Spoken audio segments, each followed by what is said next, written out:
नमस्कार दोस्तों, स्वागत है आपका हमारे यूट्यूब चैनल पर। अगर आप चैनल पर नए हैं तो प्लीज़ चैनल को सब्सक्राइब कर लीजिए, अपने दोस्तों को शेयर कर दीजिए। ठीक है दोस्तों, इसकी पीडीएफ आपको हमारे टेलीग्राम ग्रुप में मिल जाएगी, जिसका लिंक मैं डिस्क्रिप्शन बॉक्स में दे दूंगा। तो आप वहां से क्लिक करके एक टेलीग्राम ग्रुप ज्वाइन कर सकते हैं, जहां आपको इसकी पीडीएफ मिल जाएगी। ठीक है, तो चलिए फिर देर ना करते हुए डिक्टेशन शुरू करते हैं। डिक्टेशन शुरू होगा 5 सेकेंड बाद।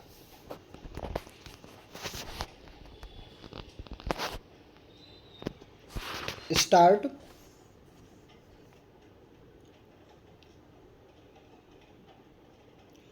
अध्यक्ष महोदय, माननीय सदस्य द्वारा जो संशोधन विधेयक सदन में प्रस्तुत किया गया है, उसका सभी सदस्य स्वागत करते हैं तथा समर्थन करते हैं।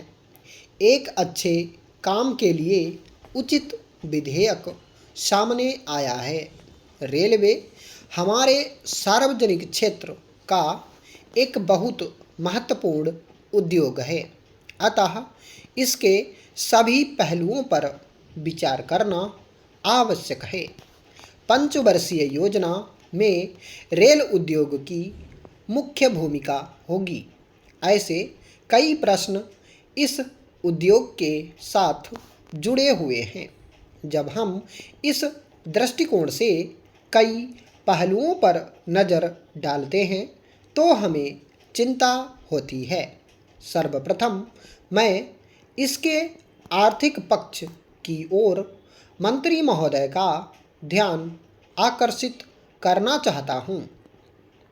यह उद्योग आज से कुछ वर्ष पहले करोड़ों रुपया प्रतिवर्ष लाभ कमाता था, किंतु आज हम देख रहे हैं कि आज यह उद्योग निरंतर घाटे में ही चल रहा है। जब किसी उद्योग का विस्तार होता है तो विस्तार के साथ साथ उसको आर्थिक लाभ भी होना चाहिए।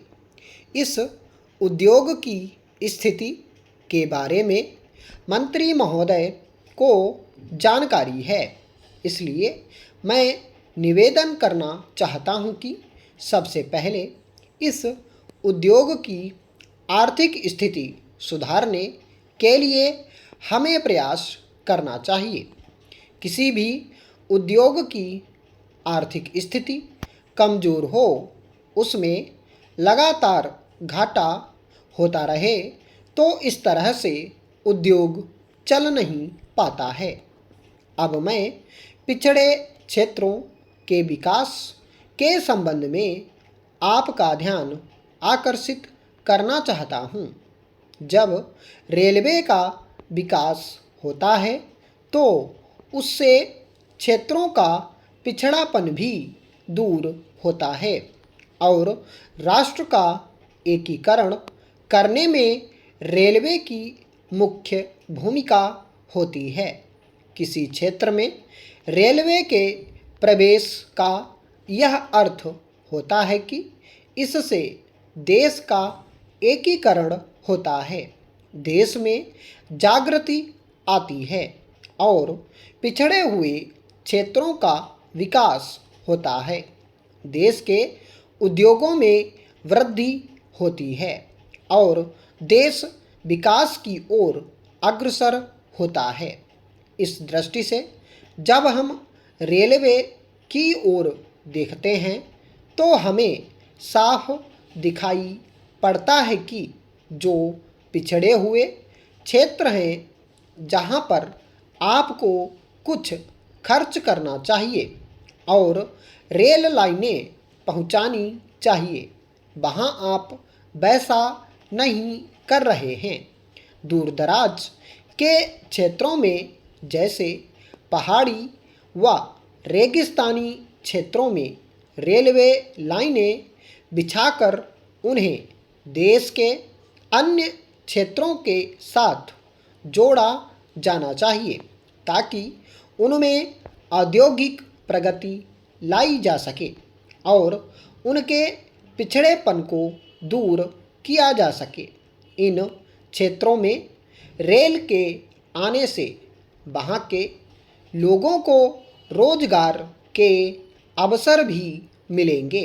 यदि हम इस गंभीरता से विचार करके कार्य नहीं करेंगे तो जो हमारे देश के पिछड़े इलाके हैं उनका विकास नहीं हो सकेगा, उनमें उद्योग धंधे नहीं लग सकेंगे। इसलिए इस पर ध्यान देना आवश्यक है। महोदय, मैं इस सदन का ध्यान रेल के माल डिब्बों की कमी की ओर भी दिलाना चाहता हूँ। माल डिब्बों की कमी होने के कारण हमारे व्यापार को नुकसान हो रहा है। मैं आभारी हूँ कि इस संशोधन पर मुझे भी बोलने का समय दिया गया। अध्यक्ष महोदय, मैं इस विधेयक का हार्दिक समर्थन करता हूँ, किंतु समर्थन करने के साथ साथ कुछ बातों की ओर सदन का ध्यान आकर्षित करना उचित समझता हूँ। इस संशोधन विधेयक में खानों में काम करने वाले मजदूरों के कल्याण के बारे में चर्चा की गई है। उनको सुविधाएं दिए जाने की बात कोई विरोध नहीं कर सकता, सब लोग समर्थन ही करेंगे।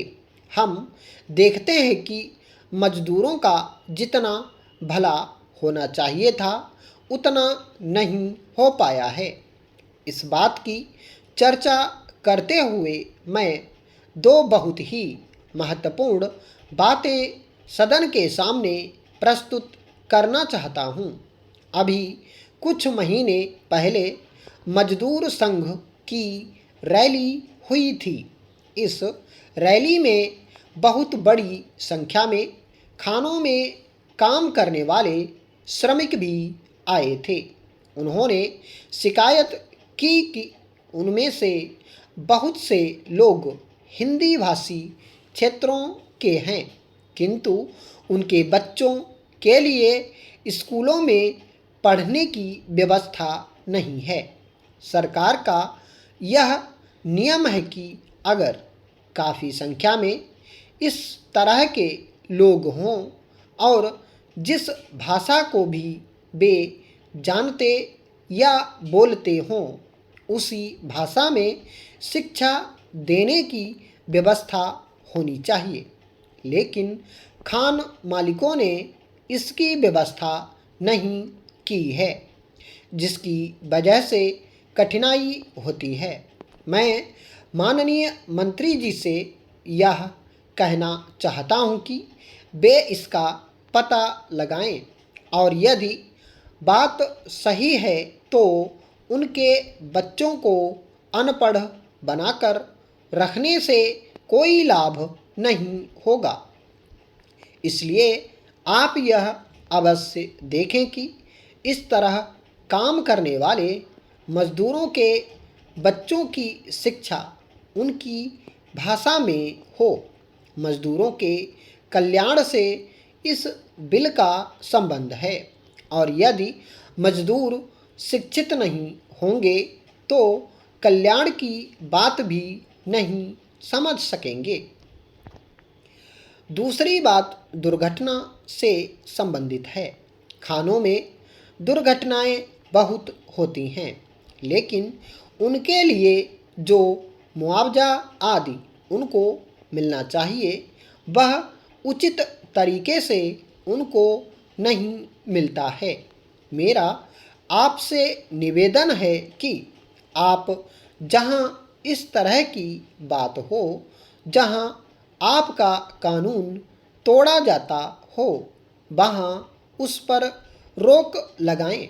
आप जो कानून बना रहे हैं उसका पालन हो, इस बात को देखना सरकार का काम है। सही अर्थों में तभी आप मजदूरों की सहायता कर सकेंगे और उनको सुविधाएं प्राप्त हो सकेंगी।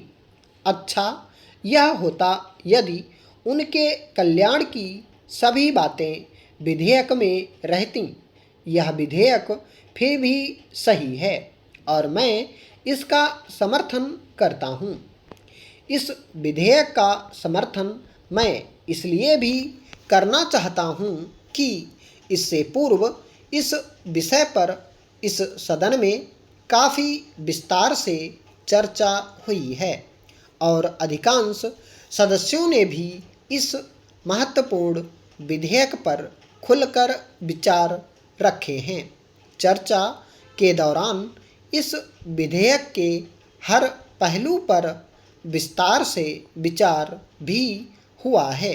कई बार सदस्यों के विचारों में मतभेद भी उभरे हैं, किंतु चर्चा के अंतिम दौर में सभी मतभेद समाप्त होते देखे गए हैं। प्रसन्नता की बात है कि सभी सदस्यों ने महत्वपूर्ण विचार प्रकट किए हैं। स्टॉप।